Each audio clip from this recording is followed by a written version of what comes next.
Alléluia. Adam et sa femme Ève ont enfanté.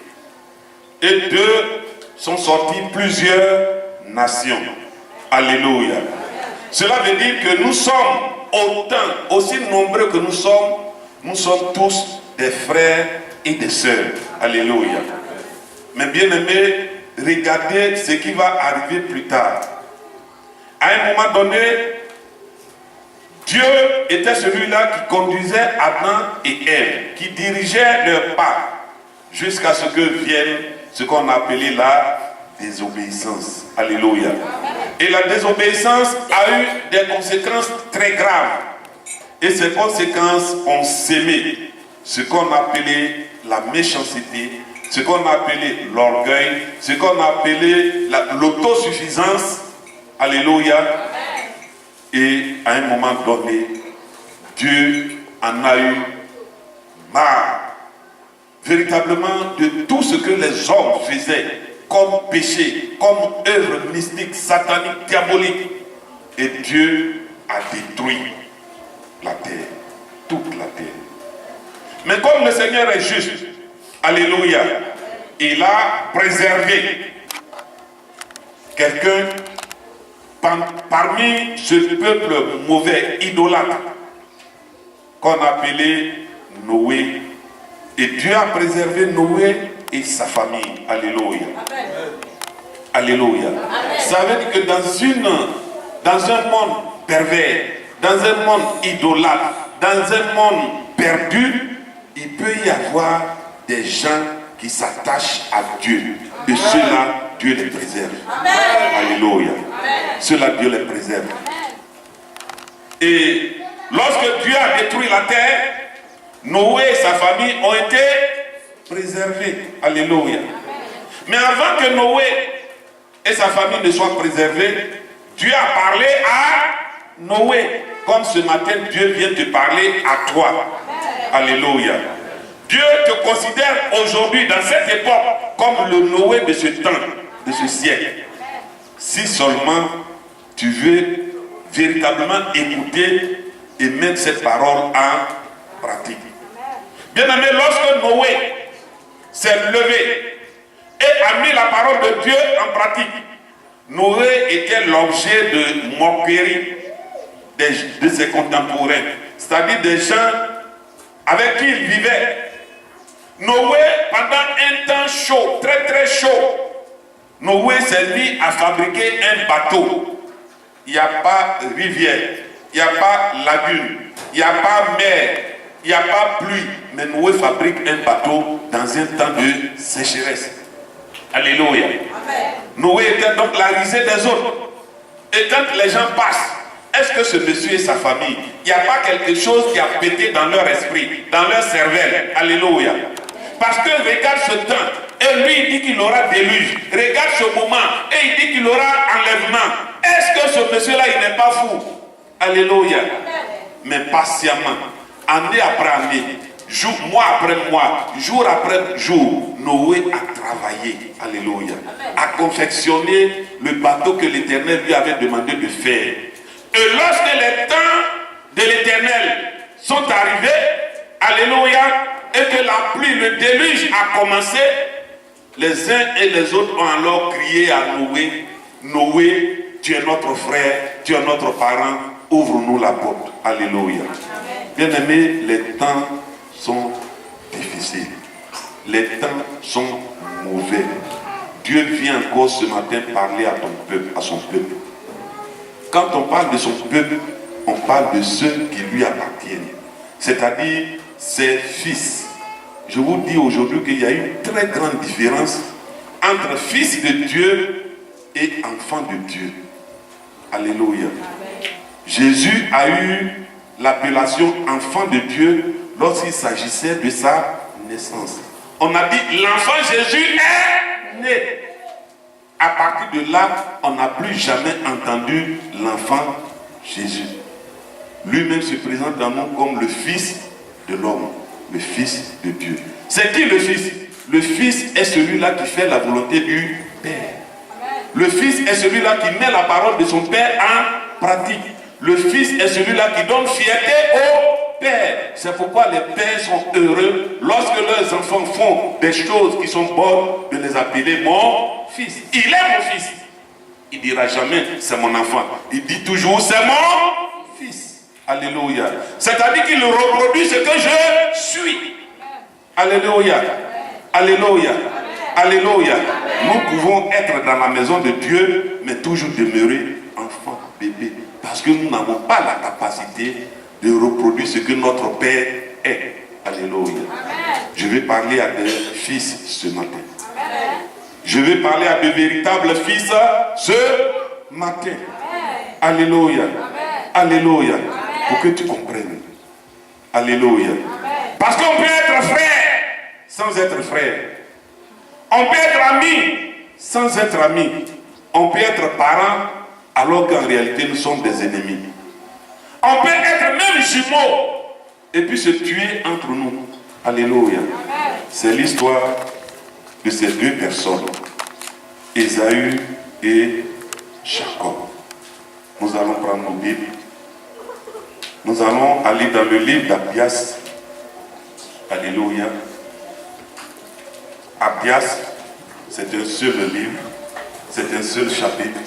C'est le livre le plus court de l'Ancien Testament. Alléluia.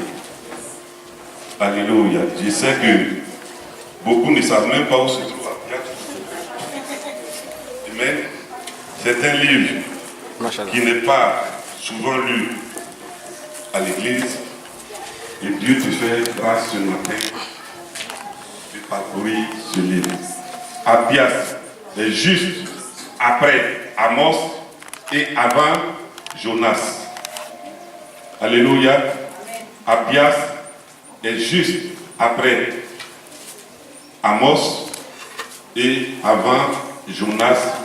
C'est vers la fin des livres prophétiques. Alléluia. On va tous tenir debout et nous allons lire avec soumission et respect la parole qui fait autorité au milieu de nous ce matin. Nous allons tous nous tenir debout. Alléluia. On va exempter notre maman parce qu'elle est d'un certain âge. Maman, toi tu peux t'asseoir. Alléluia. Voilà. Et tous ceux qui sont encore très jeunes, qui ont encore la force, alléluia, on va se tenir debout et je vais lire la parole de Dieu. Abias, à partir du verset 1, nous allons lire tout le chapitre. Prophétie d'Abias. Ainsi parle le Seigneur, l'Éternel sur Édom. Nous avons appris une nouvelle de la part de l'Éternel et un messager a été envoyé parmi les nations. Levez-vous, marchons contre Édom pour lui faire la guerre. Voici, je te rendrai petit parmi les nations. Tu seras l'objet du plus grand mépris. L'orgueil de ton cœur t'a égaré. Toi qui habites le creux des rochers, qui t'assis sur les hauteurs et qui dis en toi-même, il me précipitera jusqu'à terre. Quand tu placerais ton nid aussi haut que celui des lettres, quand tu le placerais parmi les étoiles, je t'en précipiterai, dit l'Éternel. Si des voleurs, des pillards viennent de nuit chez toi, comme te voilà dévasté, mais enlèvent-ils plus qu'ils ne peuvent? Si des vendangeurs viennent chez toi, ne laissent-ils rien à grappiller? Ah, comme Ésaü est fouillé, comme ces trésors sont découverts, tous tes alliés t'ont chassé jusqu'à la frontière. Tes amis t'ont joué, t'ont dominé. Ceux qui mangeaient ton pain t'ont dressé des pièges et tu n'as pas su t'en apercevoir. Verset 8. N'est-ce pas en ce jour, dit l'Éternel, que je ferai disparaître d'Édom les sages et de la montagne d'Ésaü l'intelligence? Tes guerriers hautement seront dans l'épouvante, car tous ceux de la montagne d'Ésaü périront dans le carnage à cause de ta violence contre ton frère Jacob.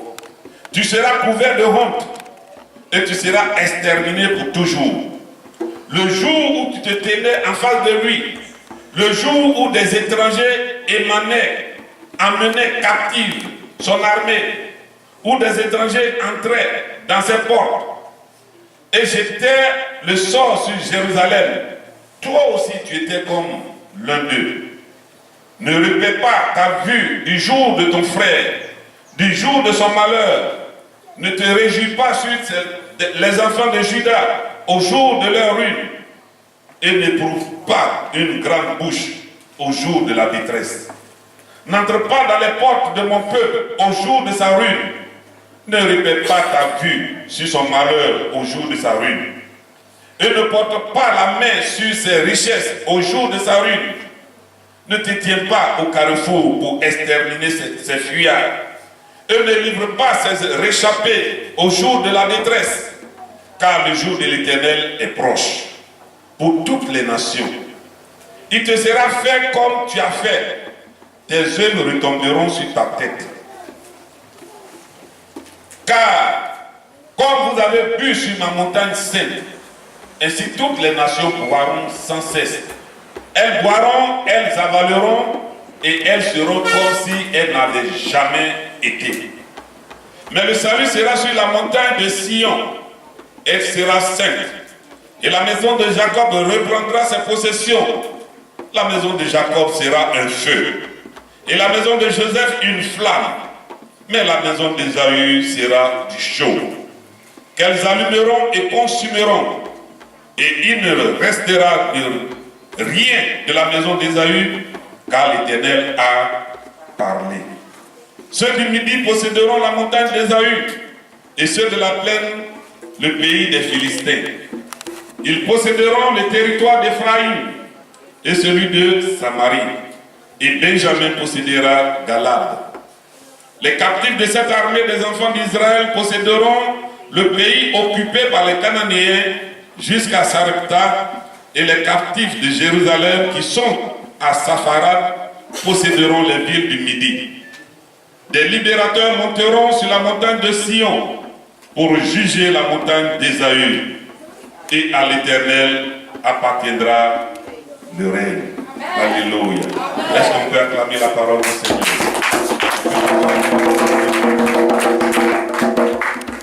Amen. Bien-aimés, comme je l'ai dit tantôt, nous sommes tous descendants de Adam et Ève. Jusqu'à ce qu'on arrive à Abraham. Alléluia.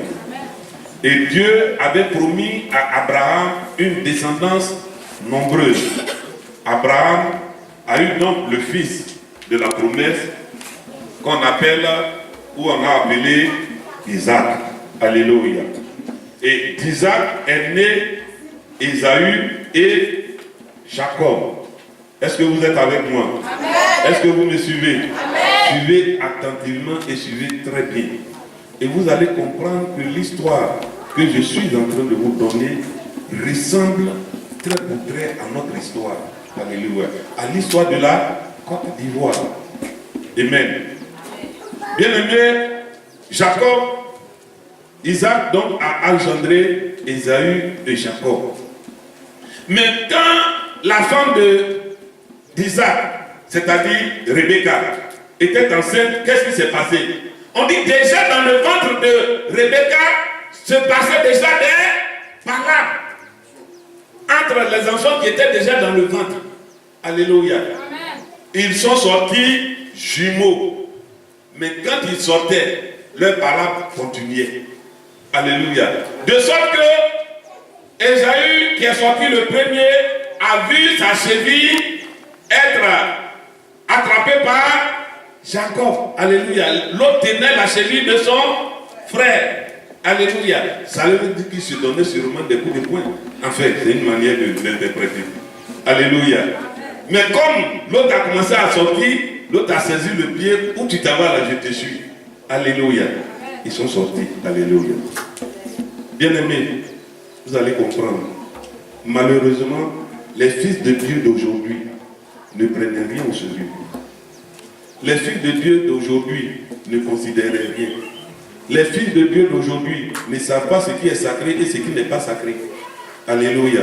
Les fils de Dieu d'aujourd'hui ont pour devise « Je m'en fous ». Alléluia. Alléluia. Amen. Alléluia. Amen. Le monde a un proverbe qui dit « Si tu marches sur le chemin de je m'en fous, tu te retrouveras au pays de si je savais. » Alléluia. Ça c'est le monde qui dit. Mais la Bible va nous confirmer ce que le monde a interprété. Alléluia. Alors voici que Ésaü est sorti le premier. Il est donc l'aîné d'Isaac. N'est-ce pas? N'est-ce pas? Alléluia. Donc, vous savez que dans l'histoire, dans la généalogie, dans la coutume juive, les fils aînés sont les principaux héritiers. Alléluia. C'est-à-dire c'est le fils aîné qui reçoit tout l'héritage. Et les autres fils qui viennent sont co-héritiers avec lui. Est-ce que vous me suivez? C'est pourquoi Jésus, qui est le fils premier, est l'héritier et nous sommes co-héritiers avec Christ. Est-ce que quelqu'un me suit? Est-ce que quelqu'un me suit? Donc, ça veut dire que c'est normalement Ésaü, étant le fils aîné, qui devient être l'héritier d'Isaac. Donc recevoir toutes les bénédictions qu'Isaac devrait prononcer. Alléluia. Mais comme Ésaü est malheureusement semblable aux chrétiens d'aujourd'hui, aux fils de Dieu d'aujourd'hui, alléluia, Ésaü n'a pas considéré le droit d'aînesse qu'il avait. Il a tronqué ce droit d'aînesse à cause d'un simple repas. Alléluia. Qui pouvait préparer, il pouvait cuire lui-même quelque chose et manger. Amen. À cause de la nourriture, à cause de la faim, il a tronqué son droit d'aînesse. C'est pas ce que nous faisons aujourd'hui. Alléluia. On est prêt. On est prêt à oublier son statut de fils de Dieu. On est prêt à oublier son statut de chrétien. On vit comme on veut. On s'en fout. Alléluia. Ce matin, je vais vous surprendre, mais je suis venu encourager et féliciter quelqu'un. Alléluia. Oui, toi qui t'en fous des choses de Dieu, je voudrais te féliciter à continuer encore davantage. Fais-le bien. Toi qui ne connais pas ce qui est sacré et ce qui n'est pas sacré, continue encore. Fais-le très bien. Félicitations. Alléluia. Amen. Toi qui ne sais pas que tu donnes rendez-vous à celui-là qui est l'autorité des autorités, à celui-là qui est le créateur du ciel et de la terre, à celui-là qui tient ton souffle de vie et qui lui donne le rendez-vous et qui prend plaisir toujours à venir en retard dans sa maison, c'est une excellente chose. Continue. Tu auras ton salaire. Alléluia. Je voudrais féliciter quelqu'un. Toi qui, même quand on dit de prier, priez à la main, fatigue, on casse les pieds. Bien-aimé, c'est une bonne chose. Ne prie pas. Alléluia. Tu verras le salaire que Ésaü a eu. Tu auras le même salaire. Parce que c'est une bonne chose. Alléluia. C'est une bonne chose. Toi qui es spécialiste dans les murmures, dans les critiques, continue. Il ne faut pas arrêter. C'est une excellente chose. Fais-le très bien. Sois le meilleur critiqueur du monde. Alléluia. Toi qui es spécialiste dans le palabre, ton palabre ne finit jamais. Bien aimé, je vais t'encourager, même si tu as un centre d'entraînement, va t'inscrire. Continue encore, fais-le. Alléluia. C'est bon. Il ne faut pas arrêter. Je suis venu parler à des fils de Dieu ce matin. Le message que le Seigneur a pour nous ce matin s'intitule Côte d'Ivoire. Connais-tu le Dieu à qui tu as affaire? Peuple de Bonois, connais-tu le Dieu à qui tu as affaire? Peuple d'Oreb, connais-tu le Dieu à qui tu as affaire? Alléluia. C'est le titre du message. Est-ce que tu connais le Dieu à qui tu as affaire? Le Dieu que tu pries, le Dieu que tu loues, le Dieu que tu adores? Est-ce que tu le connais vraiment. Alléluia. Alléluia. Bien-aimé, je reviens au test maintenant. Abdias, l'auteur de cette prophétie, son nom signifie serviteur de Dieu. Alléluia. Abdias est fils de Judas. Alléluia. Il est donc fils du peuple élu. Abdias est un prophète. Et les prophètes de sa génération, il a vécu entre le 6e et le 5e siècle avant Jésus-Christ.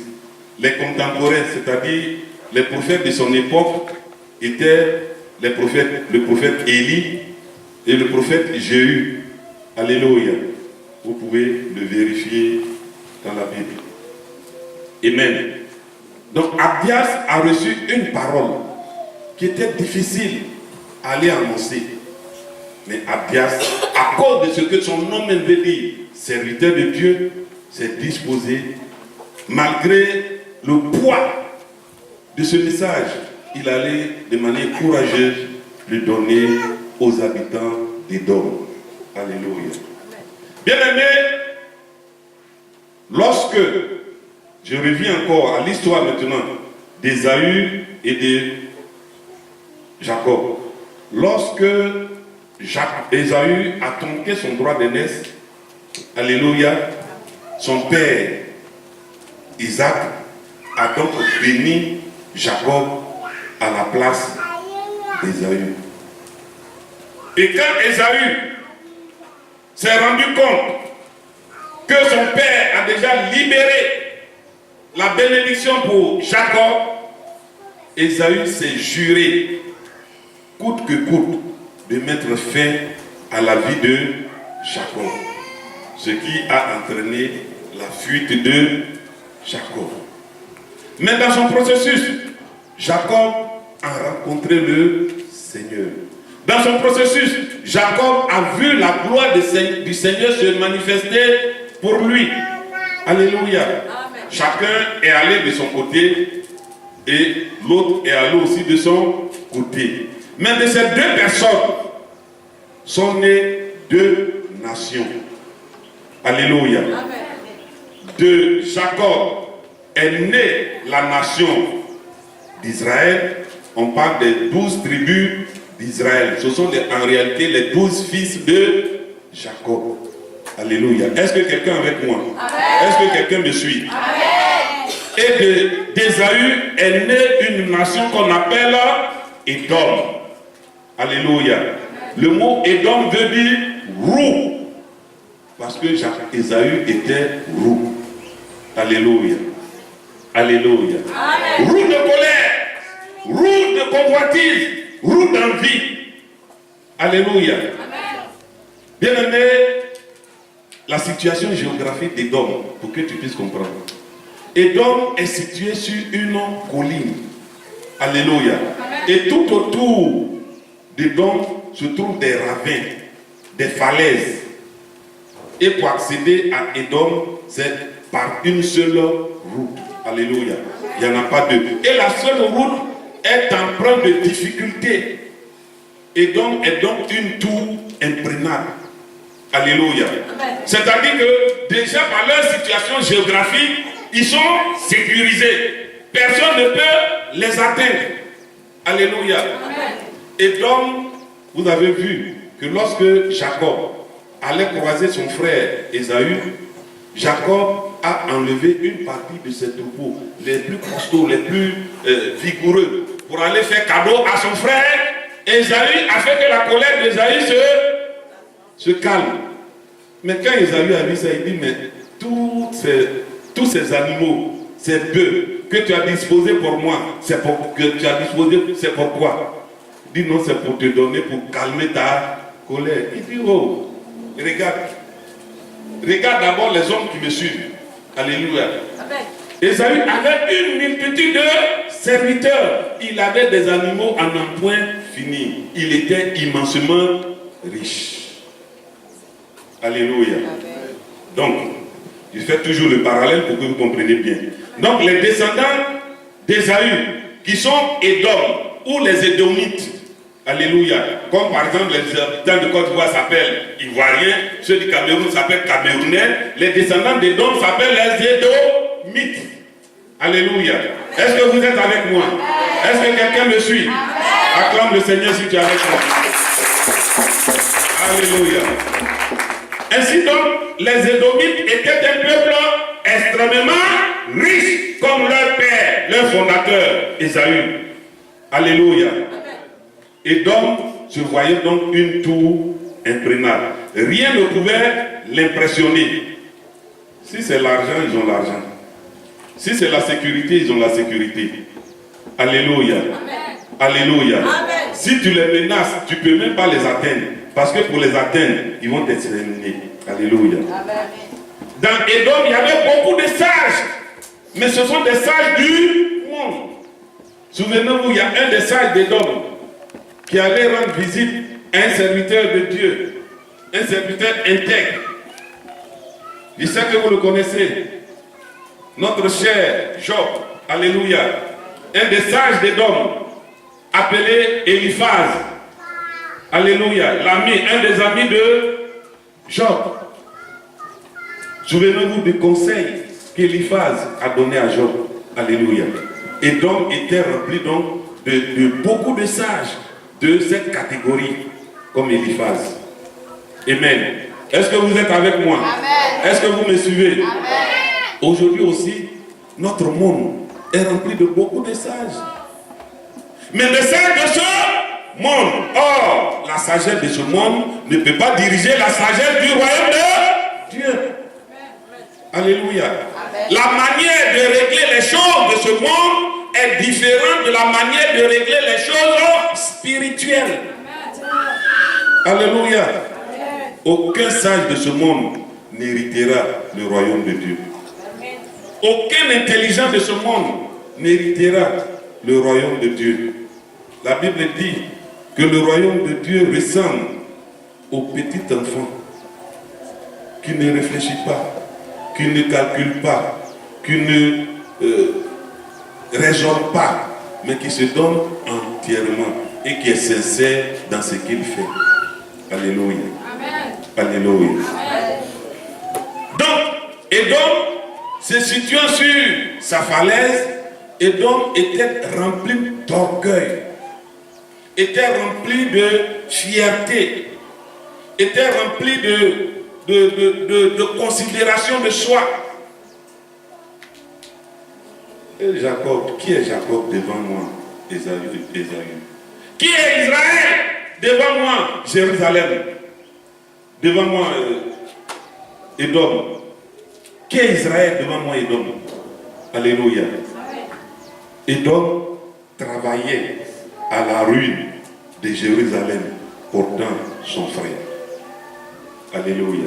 Malgré qu'Ésaü a semblé pardonner à Jacob, en réalité il n'a jamais pardonné, et sa descendance aussi n'a jamais pardonné à Israël. Alléluia. Bien-aimés, nous sommes des frères.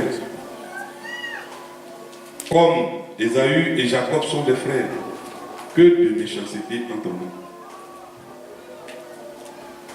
que de coups bas entre nous, que de mauvaises paroles les uns pour les autres, que d'abomination, que d'idolâtrie.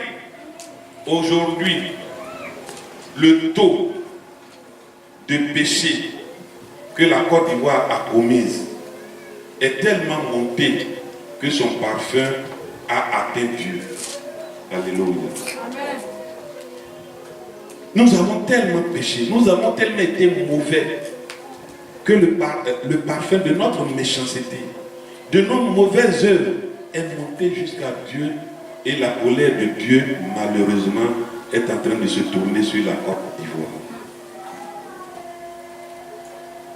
Dieu, comme il a informé Abias d'annoncer à Édom la ruine d'Édom, Dieu est venu ce matin d'annoncer Côte d'Ivoire d'annoncer, peuple d'horaire, alléluia, que sa colère s'est tournée vers toi.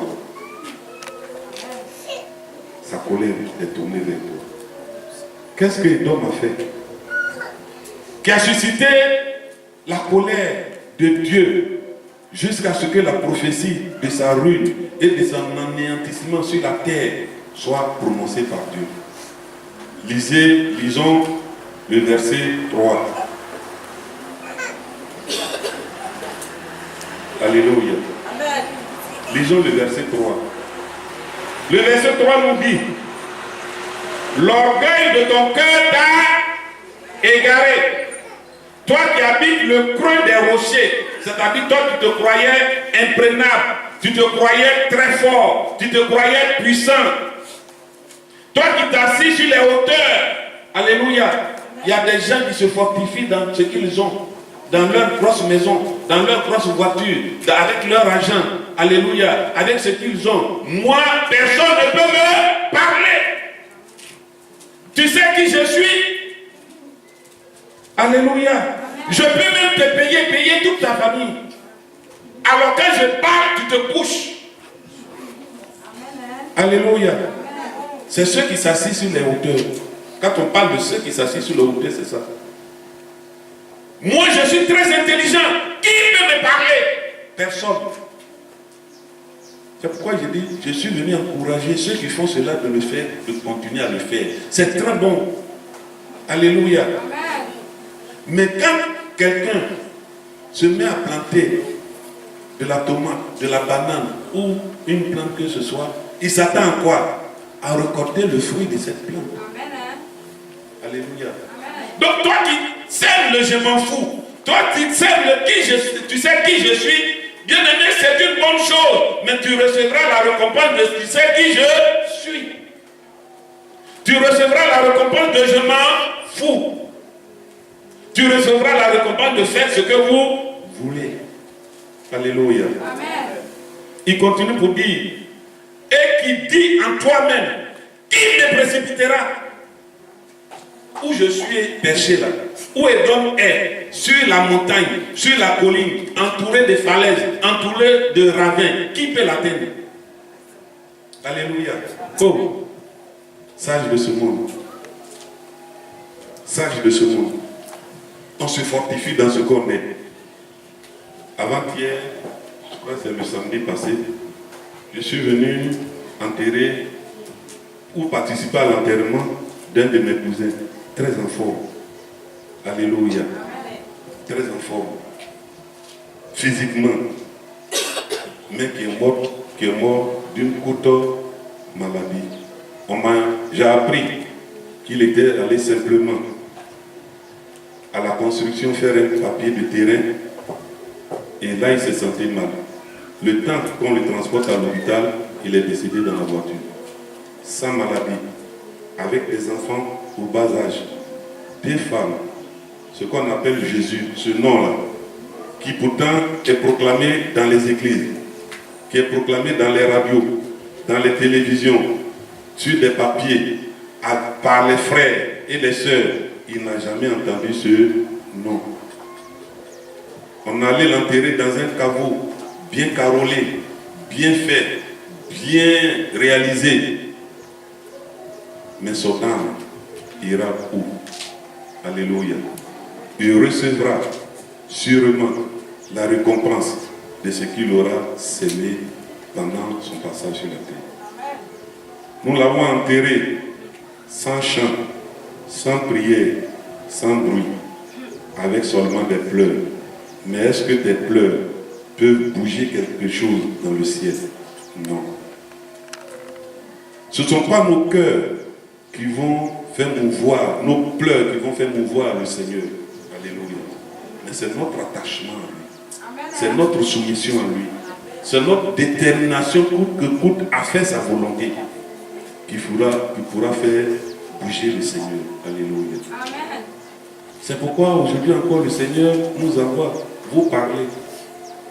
Vous tous qui vous confortez dans votre orgueil, aucun orgueilleux n'héritera le royaume de Dieu. Aucune personne qui est autosuffisante, qui est tellement suffisante que personne ne peut lui parler, n'héritera le royaume de Dieu. Et lorsque la colère de Dieu va frapper, toutes ces personnes seront frappées. Alléluia. Ce ne sont pas des paroles en l'air qui sont dites ce matin. Ce n'est pas une affaire de je ne savais pas, je n'ai pas entendu, bien-aimé. La Bible dit que la nature elle-même se révèle Dieu, révèle l'autorité de Dieu. Tu ne pourras alors utiliser le prétexte que tu ne savais pas, que tu n'as jamais entendu parler. Parce que même celui qui est en plein fond de la brousse, bien-aimé, à certains moments, il dit Dieu. Qui lui a révélé ce nom? Alléluia. Qui lui a révélé le nom de Dieu? C'est la nature. Alléluia. Tu ne pourras pas alors dire, je n'ai jamais entendu parler. Alléluia. L'orgueil de Dieu, d'Édom, l'a égaré. L'autosuffisance d'Édom l'a égaré. L'assurance de sa sécurité physique l'a égaré. Et à cause de cela, Édom dit que Dieu, regardez la mise en... Dieu dit, quand tu placeras ton nid aussi haut que celui de l'aigle, vous voyez l'aigle? Regardez à quelle distance de la terre il circule. Alléluia. Il dit, même si tu places ton nid aussi haut que le nid de l'aigle, quand tu placerais parmi ton nid, parmi les étoiles, qui peut atteindre les étoiles parmi nous ici? Même si tu places ton nid, c'est-à-dire ta demeure parmi les étoiles, je t'en précipiterai. Alléluia. Celui qui a fait les étoiles, qui a créé le monde, il dit, il va nous faire précipiter. Alléluia. Bien aimé, ce pays, la Côte d'Ivoire, était dans les années, entre les années 70 et les années 81, un pays extrêmement prospère. Un pays qui, s'il était soumis à Dieu, géré selon la volonté de Dieu, serait l'un des pays les plus développés au monde. Alléluia. La Côte d'Ivoire s'est autosuffit. La Côte d'Ivoire a regardé les autres avec mépris. Alléluia. La Côte d'Ivoire n'a même pas donné de considération à ses voisins. Et qui a été à la base de la chute de la Côte d'Ivoire? C'est ceux qu'on a appelés frères ou voisins. Ton voisin n'est pas toujours ton frère. Ton ami n'est pas toujours ton frère. Ton parent n'est pas toujours ton frère. Il est celui-là qui peut causer ta ruine et ta perte. Le sage de ta famille n'est pas toujours ton frère. Alléluia. Amen. Alléluia. Amen. Il y a quelqu'un qui ne déçoit jamais. Qui ne trompe jamais. Amen. Qui ne trahit jamais. Amen. Il s'appelle Jésus-Christ de Nazareth. Alléluia. Il s'appelle la main. Il s'appelle le sûr. Alléluia. C'est à lui seul qu'il faut s'attacher. Et en s'attachant à lui, on se soumet à ceux qu'il a oint pour nous entretenir pendant notre passage. Alléluia. Alléluia. Amen. Alléluia. Bien aimé dans le Seigneur, l'orgueilleux, les coléreux n'entreront pas dans le royaume. Je disais encore à la Cité de la Paix que un jour l'image que le Seigneur m'a montrée de ces deux choses m'a vraiment touché. Et chaque fois que j'ai l'occasion de le transmettre au peuple de Dieu, je ne m'en prive pas. Alléluia. Le Seigneur m'a montré que la colère, l'orgueil est comme le cancer. Alléluia. Bien aimé, qu'est-ce que le cancer fait dans le corps d'un être humain? Quand l'orgueil entre dans ton corps, alléluia, il progresse petit à petit. Au départ, c'est dans un petit environnement. Après, ton orgueil s'étend. Des fois, ça s'étend même dans la ville. Dans le pays, tu te crois intouchable. Alléluia. Alléluia. Et un bon matin, on apprend que ce monsieur intouchable est tombé. Alléluia. Et tout ce qu'il a construit a dégringolé. Alléluia. Parce que c'était construit sur du faux. Amen. Autant le cancer quand le cancer rentre dans le corps de l'homme, le cancer progresse petit à petit. Et le cancer atteint des membres. C'est pourquoi pour arrêter le cancer, qu'est-ce que les médecins font? Ils ne traitent plus, ils te coupent le membre. Si c'est le pied, on t'ampute, on coupe pour jeter. Parce que si on ne coupe pas, ça va continuer à progresser. Et quand ça atteint les organes vitaux, tu meurs. Donc quand le cancer entre dans le corps d'un être humain, le résultat, la finalité, c'est la mort assurée. Alléluia.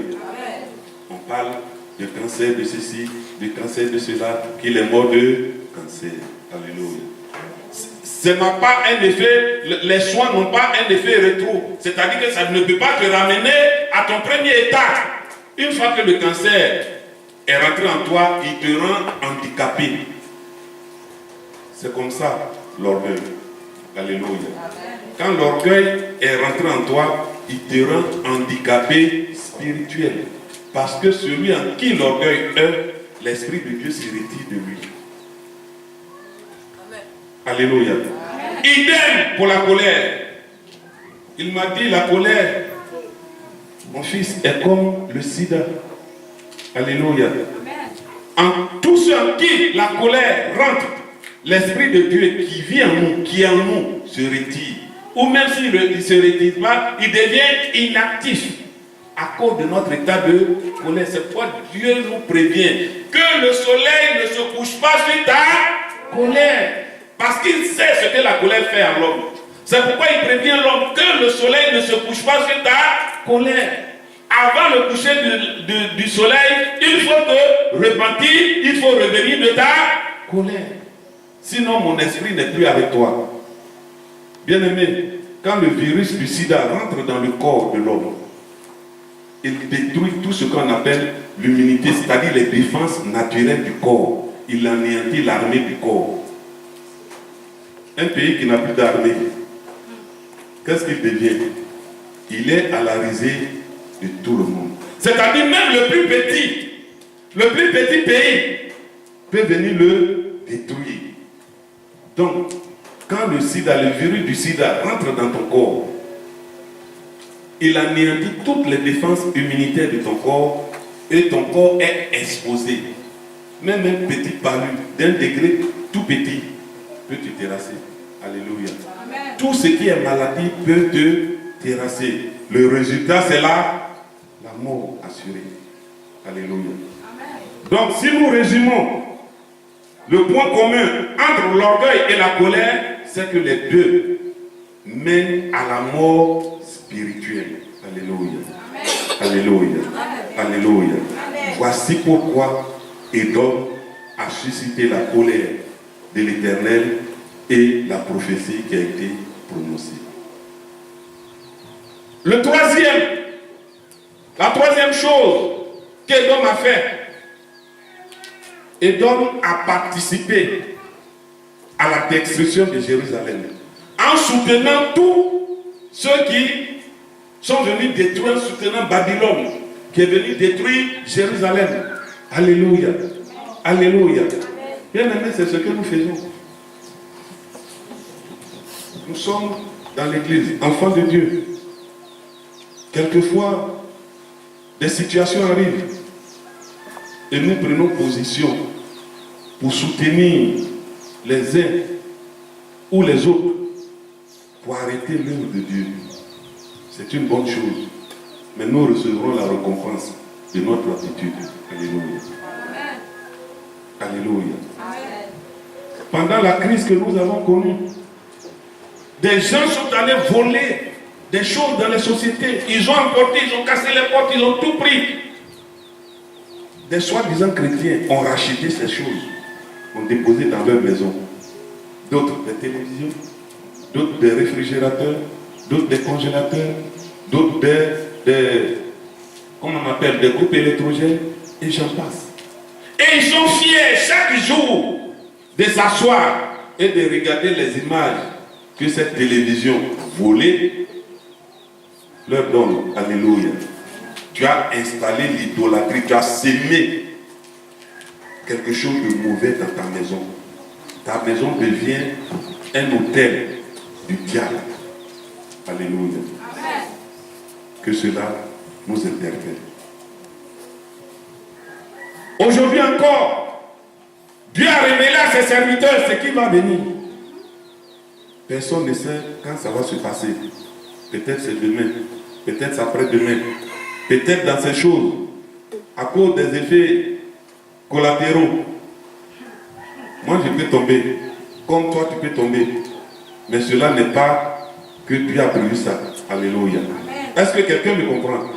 Quelquefois même, celui qui fait les mauvaises choses peut être préservé. Mais toi, enfant de Dieu, Dieu te dit ces choses pour que tu te réconcilies rapidement. Amen. Alléluia. Amen. Dieu te dit ces choses pour que tu fasses ta sincère repentance et que tu harmonies tes pas à ses pas. De sorte que là où il a posé le pied, tu poses le pied pour que tu sois à sa ressemblance. Parce que quand ces choses vont arriver, ça va dépasser l'entendement humain. Toi qui ne viens jamais au programme, tu viens à l'église que le dimanche. Bien aimé, ça serait une bonne occasion pour toi. Parce que tu n'auras même plus l'occasion de venir à l'église. Alléluia. Parce que sûrement on n'aura plus l'occasion de nous retrouver comme on s'est retrouvés. Tu vas sûrement chercher à appeler ton frère pour avoir des paroles d'encouragement. Mais tu n'auras pas l'occasion. À cause de la situation dans laquelle le pays sera. Alléluia. Ton dépôt sera ce que tu as reçu. Ton dépôt sera ce que tu as emmagasiné. Et c'est fort de cela que tu pourras méditer, prier. Mais si aujourd'hui tu n'as rien en toi, qu'est-ce que tu vas faire? Tu vas te lamenter comme ceux-là qui ne connaissent pas Christ. Tu vas te lamenter comme ceux-là qui s'en vont enterrer un parent qui ne connaissent pas Christ et qu'eux-mêmes ne connaissent pas Christ.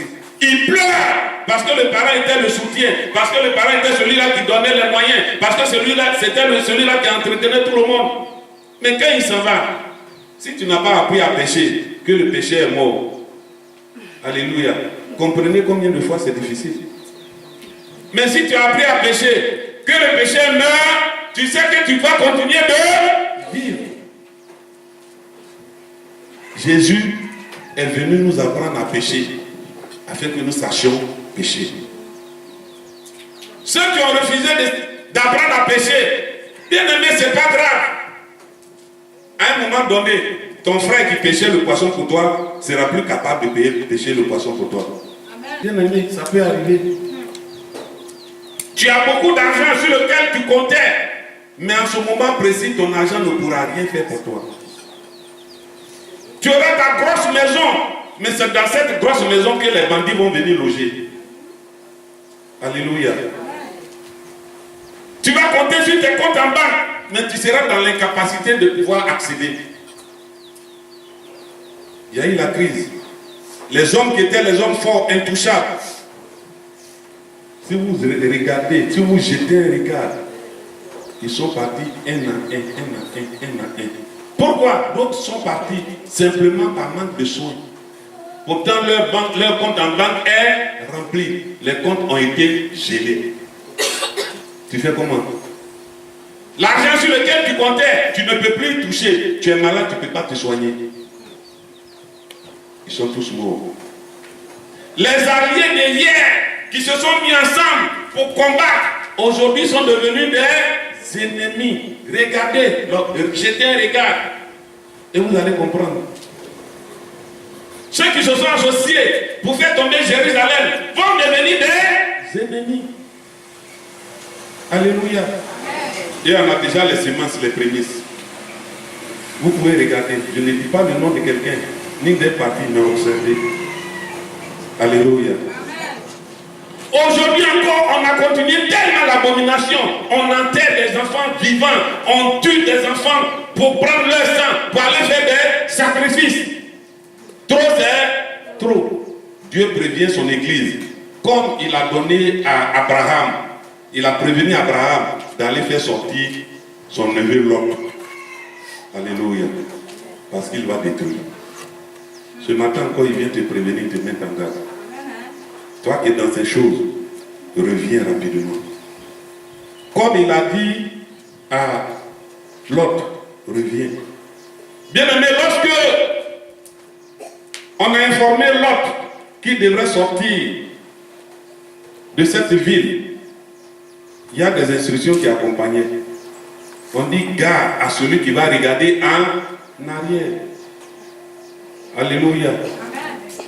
Sa femme a regardé en arrière. Qu'est-ce qui est arrivé? Alléluia. Tu peux entendre ces choses. Si tu ne donnes pas considération, c'est bon. Alléluia. Mais au moment où tu vas vouloir donner considération, je ne serai plus là pour te parler.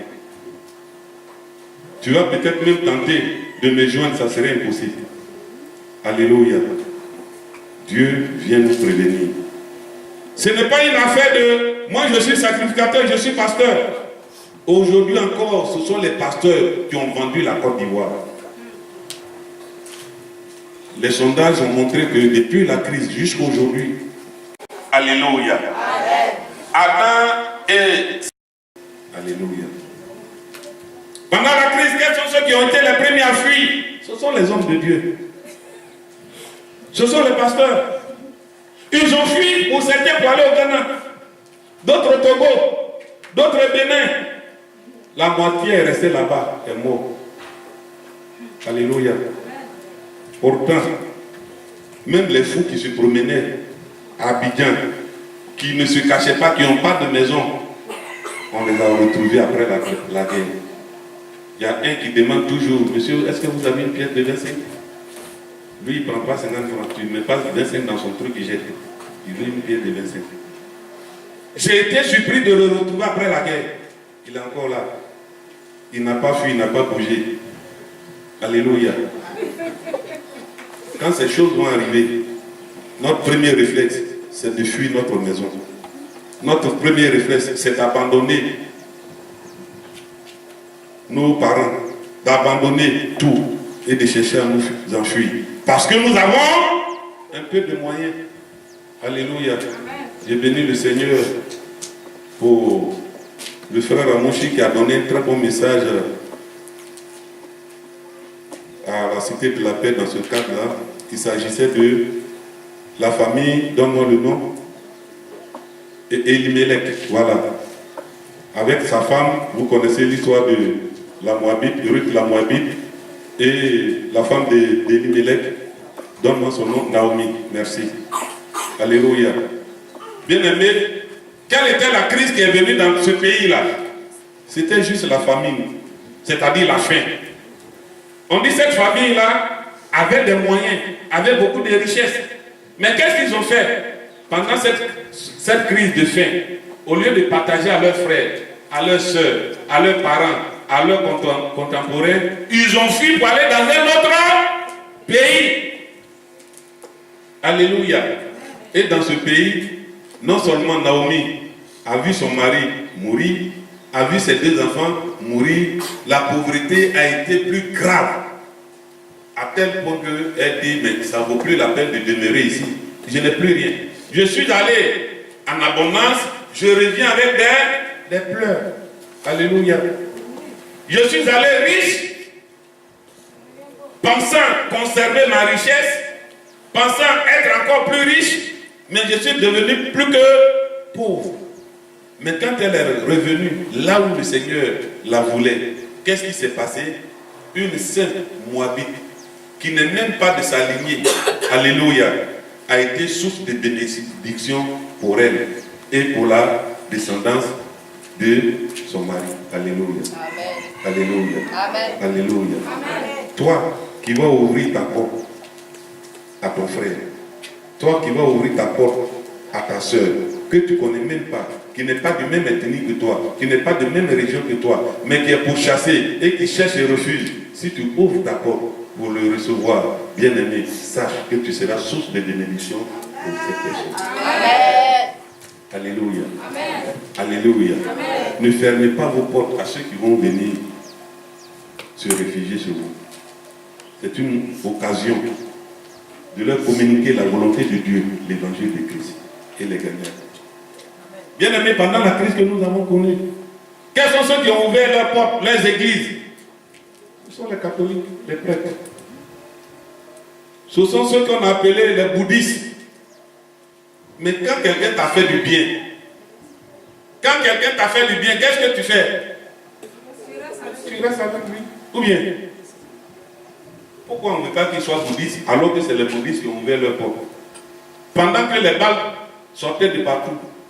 Nous chrétiens, nous évangélistes, nous qui sommes, comment on appelle, les églises évangéliques, qu'est-ce que nous avons fait? Nous avons fermé. Et puis nous nous sommes cherchés. Maintenant, quand c'est fini, on vient prendre le micro pour crier. Ça ne sert à rien. C'est pourquoi Dieu va frapper d'abord dans le corps de Christ. Il va frapper d'abord dans le corps de Christ. Ceux qui se disent pasteurs et qui sont des bonbons pasteurs. Il va les détruire en premier. Alléluia. Ensuite, ceux qui sont des fils de Dieu, mais qui n'ont jamais manifesté un seul acte qui reflète qu'ils ont reçu Christ, il va les éliminer. Car le Dieu que nous avons, le Dieu auquel nous avons affaire, bien aimé, je vous le dis, se présente comme un Dieu de justice. Alléluia. Il se présente à nous comme un Dieu de justice. Il juge les hommes pour leur orgueil. Il juge les hommes pour leur violence. La méchanceté, les orgueilleux, Dieu va les juger. Tout à l'heure, j'ai dit, celui qui fait ces choses-là, faites-le bien. Vous recevrez votre récompense. Ça serait dans le jugement de Christ. Alléluia. Alléluia. Amen. Alléluia. Amen. Dieu, le Dieu auquel nous avons affaire, je le répète encore une fois, est un Dieu qui juge. Est un Dieu qui juge les hommes à cause de leur violence, à cause de leur orgueil. Si vous prenez le verset, le livre que nous avons lu, le verset 1 à 9, détaille exactement cela. Et tous les éléments de l'orgueil qui ont suscité la colère de Dieu se retrouvent dans les versets 3 et 4. Les conséquences de l'orgueil se retrouvent dans les versets 7 et 9. Et le jugement de Dieu est du verset 2 au verset 8. Alléluia.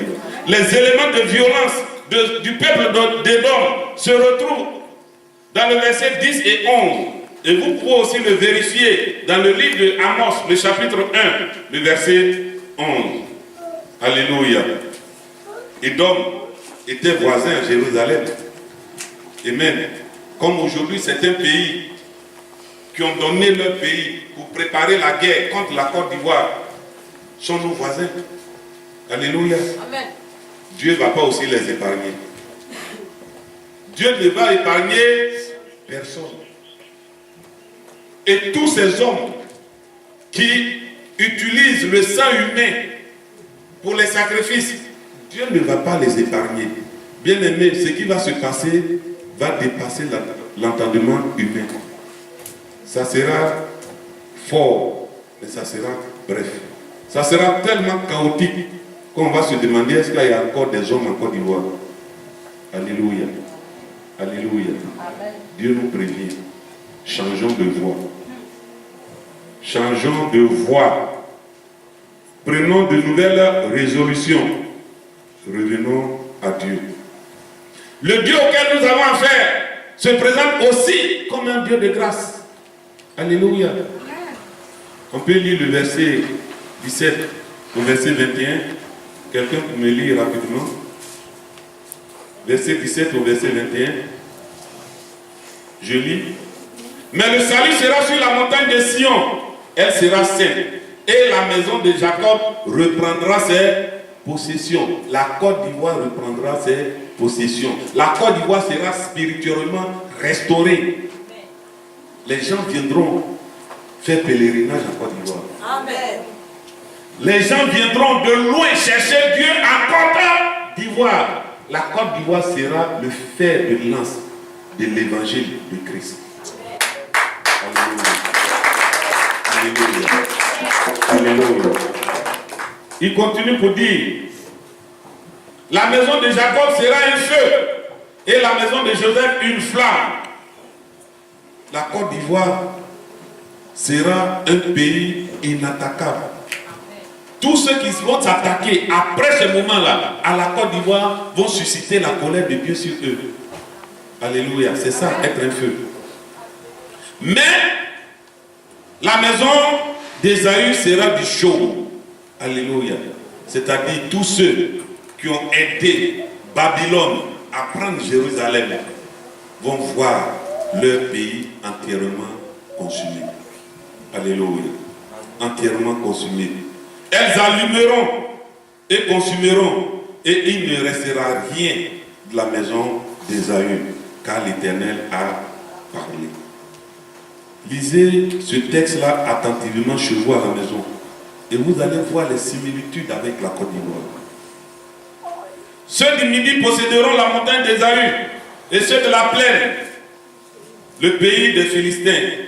Ils posséderont le territoire d'Éphraïm et celui de Samarie, et Benjamin possédera Galab. Les captifs de cette armée des enfants d'Israël posséderont le pays occupé par les Cananéens. La Côte d'Ivoire va établir, Dieu va établir la Côte d'Ivoire comme la référence en Afrique. Alléluia. C'est ce qu'il est en train de nous dire.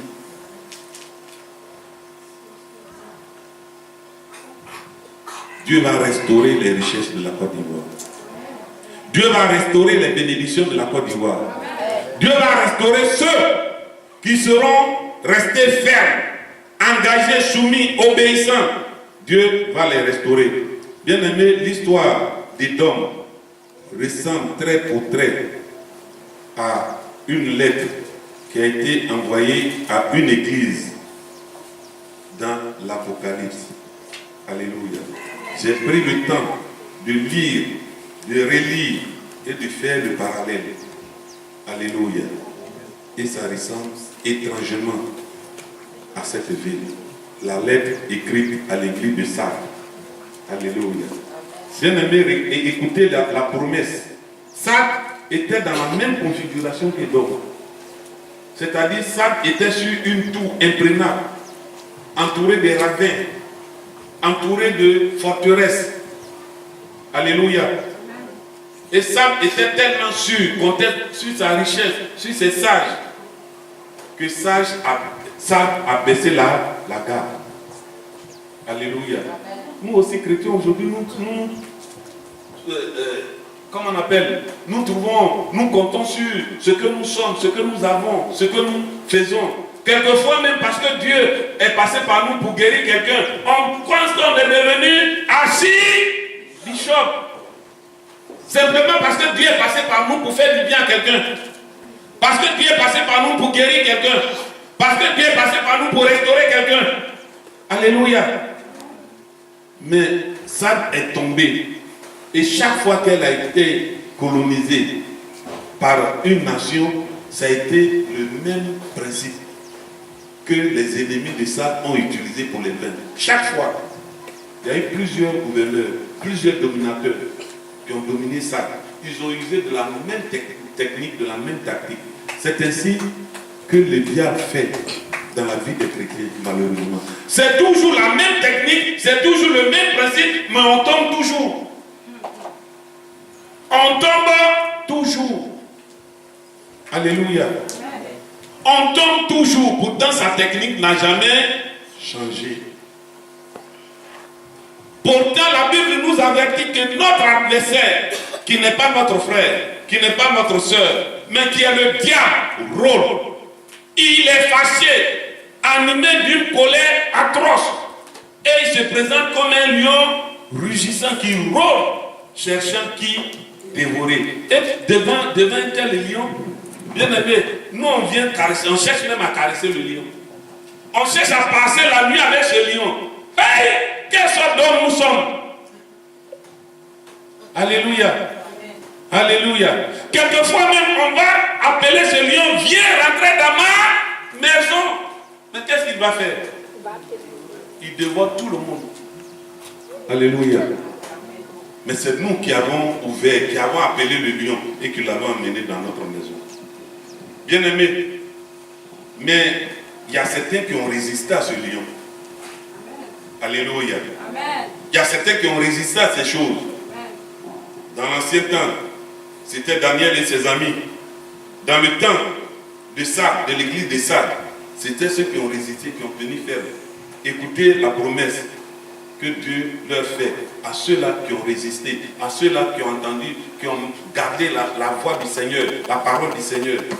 Il dit cependant, tu as à Sardes quelques hommes. Je lis dans Apocalypse, le chapitre 3, le verset 4. Apocalypse 3, le verset 4. Écoutez ce que Dieu dit à cette personne-là. Il dit cependant, tu as à Sardes quelques hommes qui n'ont pas souillé leurs vêtements. Alléluia. C'est-à-dire qu'ils n'ont pas été amis avec le péché, qui n'ont pas donné de part au diable dans leur vie, qui ont considéré les voies du Seigneur, qui ont considéré la parole du Seigneur. Ils marcheront avec moi en vêtements blancs, parce qu'ils sont dignes.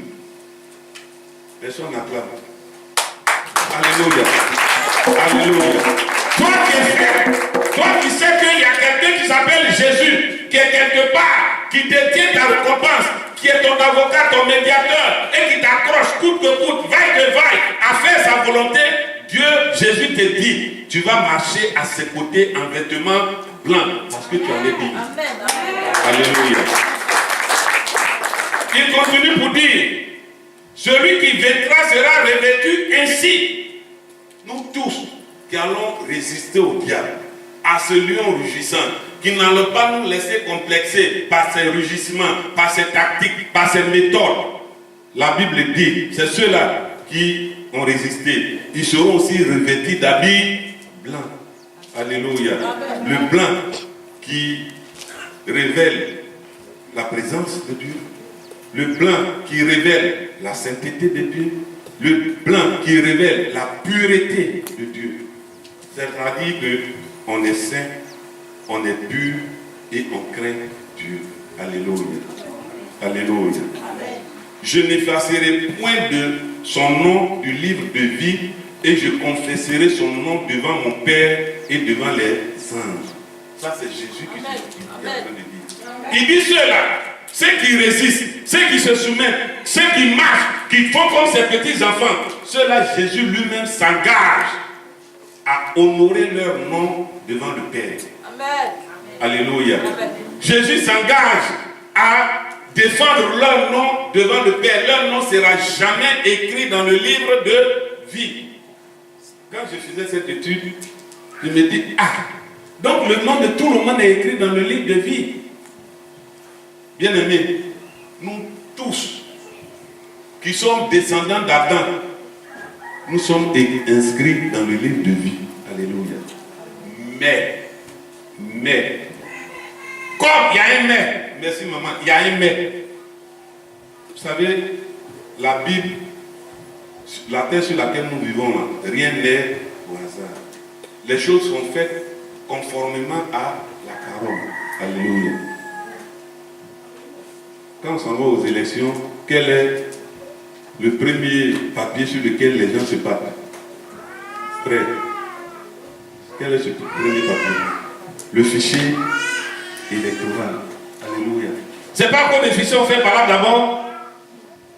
Pourquoi mon nom n'est pas inscrit sur le fichier? Vous n'êtes pas fait par là. Tous les noms sont inscrits sur le fichier. Mais à un moment donné, il faut faire la mise à jour du fichier. Parce que malheureusement, tous ces noms qui ont été inscrits sur le fichier, certains sont morts. Certains sont plus dans ce pays. Il faut donc épurer le fichier. Alléluia. Donc, dans le fichier, nous tous, nous avons nos noms inscrits. Parce que Dieu donne la capacité à chacun de revenir. Il dit, je me tiens à la porte et je frappe. Quiconque m'ouvrira, je rentrerai chez lui. Je souperai avec lui et lui avec moi. Je ferai de sa demeure ma demeure. Alléluia. Alléluia. Amen. Alléluia. Est-ce que quelqu'un comprend? Est-ce que quelqu'un comprend? Pour ne pas dire, Seigneur, tu m'as laissé aucune chance. Dieu a inscrit ton nom dans le livre de vie. Mais au moment où la trompette va sonner, il va faire la mise à jour. Alléluia. Amen.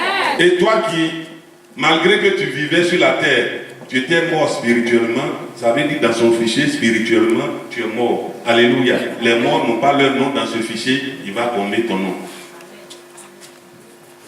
Alléluia. Amen. Toi l'orgueilleux, qui avait ton nom, pourtant qui avait la capacité, la chance de demeurer dans le royaume, comme tu es mort spirituellement, Dieu va dégommer ton nom. C'est pourquoi Jésus dit ici, je n'effacerai point son nom du livre de vie. Donc certains noms seront effacés. C'est pas moi. Vous pouvez regarder bien aimé, prends ta Bible et regarde. Il dit, je n'effacerai point son nom du livre de vie et je confesserai son nom devant mon Père et devant les anges. Amen. Ah, Amen. ah, c'est fort.